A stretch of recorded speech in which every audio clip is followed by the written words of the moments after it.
Come see us on tour. We're going to be in Bakersfield, San Jose, California, Buffalo, New York, Toledo, Montreal, Toronto, Ottawa, Glasgow, Manchester, Belfast, Dublin, Liverpool, Birmingham, and London. Go to jimmydore.com for a link for tickets. Hey, this is Jimmy. Who's this? Hey, Jimmy, this is George Clooney. Ah, hey, friend of the show, George Clooney. How you doing? Jimmy, you old rascal, I am doing fantastic. Just backstage at our production of Good Night and Good Luck, which is opening soon on Broadway. What? You can't be, after all the Russiagating you guys just did for 10 years, you're going to do a revival of Good Night and Good Luck, the play that is supposed to expose the McCarthy era? Yeah, and I'm playing Edward R. Murrow. That's why I have my hair dyed. Oh, my God. Well, That's not what this phone call's about. No, well. Anyway, okay, well, glad to hear you're doing that. I sat down here in the theater the other day and gave a long interview to Jake Tapper of CNN. You know him. Yeah, you're friend of the show, Jake Tapper. Of course, we all know each other. Movers and shakers like you and me and Taps are just going to we're bound to rub shoulders. But I really let it all out there, and I thought if I'm going to tap dance with Tappity Tapper, I should keep the door open with Dore and have a chit-chat with him, too. Well, I appreciate you thinking of our little mom and pop operation. You two discussed your op-ed, right? Yes, the infamous George Clooney op-ed in the NYT, urging Joe Biden to step aside before this country goes belly up like the Poseidon. I'm sorry, George. Are you speaking Cool Cat again? Well, I just figured I would, seeing as how I'm talking to the coolest of cats. You don't need me to translate, do you? No, I think I got it. Top shelf, Kimosabi. As I told Jake, I felt that writing that was a civic duty, and I certainly received some accolades for my efforts. But as I alluded, some people are still sore at me in the Democratic circles I run in. Yeah, like who? Well, I don't want to be gossipy. It doesn't really matter. That's not the point. The point is you can't please everybody. Come on. Please tell me who. Jill Biden fucking hates me. Sorry. Dr. Jill Biden. That bird is a hater. Major hater, alligator. Not Joe Biden? Jimmy, he doesn't even remember being fucking president. He's not mad about something that was in a newspaper a year ago.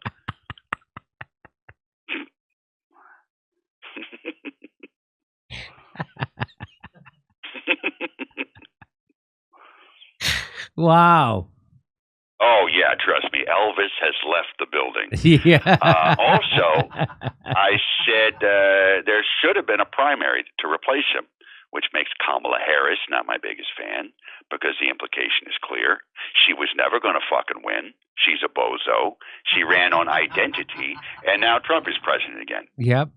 So let's be real for a second. If we Democrats really want to take a good look at why we lost, I say we all sit down and just stare at a giant wall-sized picture of that ding-a-ling for about 2 or 3 hours.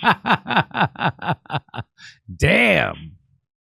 Just sit there in silence, staring at Kamala Harris, contemplating, reflecting, like a fucking Quaker meeting.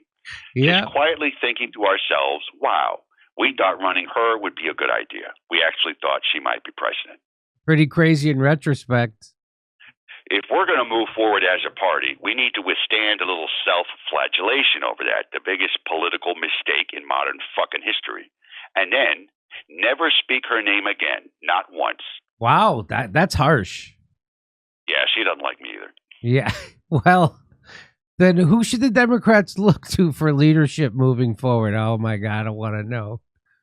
Well, I tossed out the usual suspects, Whitmer, Pritzker, not Gavin Newsom, but as I said to Tappies, one guy levitates over all the others.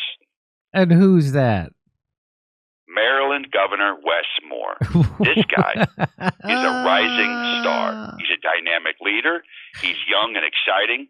I'm all in for Wes Moore. I'm telling you, Jimmy, Wes is more. Why him? Because no one has ever fucking heard of him. Right. And that's the key to any real Democratic success. Republicans win when they run a well-known elder statesman. Dems win when they run guys with a major "who the fuck is that guy" factor. Bill Clinton, who the fuck is that guy? Barack Obama? No, seriously, who the fuck is that guy? Yeah, I see. Wes Moore is the ultimate "who the fuck is that guy." No name recog whatsoever. Nice looking guy, generic, racially ambiguous, likes to go around talking to people, taking off his sports jacket and rolling up his sleeves. That sleeve thing is mondo important. See, that's what turns the corner. Who the fuck is this guy? I don't know, but he's rolling up his sleeves to talk to us. Let's vote for this guy for president, whoever the fuck he is. It's that simple.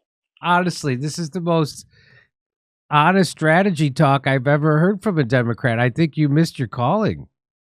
I think I'm doing fine, Jimmy. Something tells me Paul Begala isn't pulling the quality of tail I am. I did fuck his wife, though. George! It was a prank. Seriously, though, you are right. Begala, Axelrod, Carville, none of these dinosaurs are doing anyone any favors.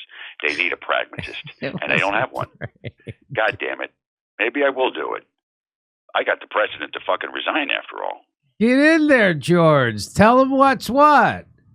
Jimmy, this is exactly the kind of pep talk I needed. I'm an actor that dabbles in politics to the point where maybe I should do more than dabble. I could be a real kingmaker. Get your little voice guy to work on a Wes Moore because you're going to need it, Flapjack. Very exciting. Jimmy, always invigorating. I got to go. This director is all the way up my ass between you and me. Oh, and I left tickets for you and Steph for Saturday's show because you are friends with George Clooney. Dream come true for any cool cat. And thank you for making this Good Friday a fucking great Friday. Ciao, baby.